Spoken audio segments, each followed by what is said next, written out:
গতকাল আমরা দুপুর লাঞ্চ করে বেরিয়ে পড়লাম পার্ক সার্কাসের উদ্দেশ্যে। কারণ তোমরা হয়তো অনেকেই জানো যে পার্ক সার্কাসে আন্ডার ওয়াটার অ্যাকোরিয়ামটা হয়েছে। তো মেনলি আমরা ওটা দেখার জন্য বেরিয়ে পড়লাম। তো অ্যাকোরিয়ামটা দেখার আগে আমরা আগে কিছুক্ষণ মেলাটাকে ঘুরে নিলাম, কারণ মেলার মধ্যেই অ্যাকোরিয়ামটা ছিল।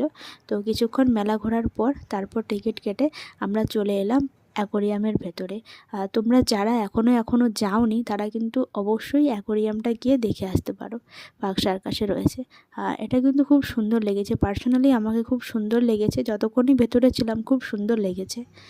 আর এর লং ভিডিও আমি আগামীকাল আমার চ্যানেলে কিন্তু আপলোড করব। তোমরা যদি সেই ভিডিও দেখতে চাও অবশ্যই কিন্তু আমার চ্যানেলটাকে সাবস্ক্রাইব করে নিয়ে আমার পাশে থাকো আর ভিডিওটা দেখতে থাকো। ভিডিওটা কেমন লাগলো সেটা কিন্তু অবশ্যই কমেন্টে জানিও।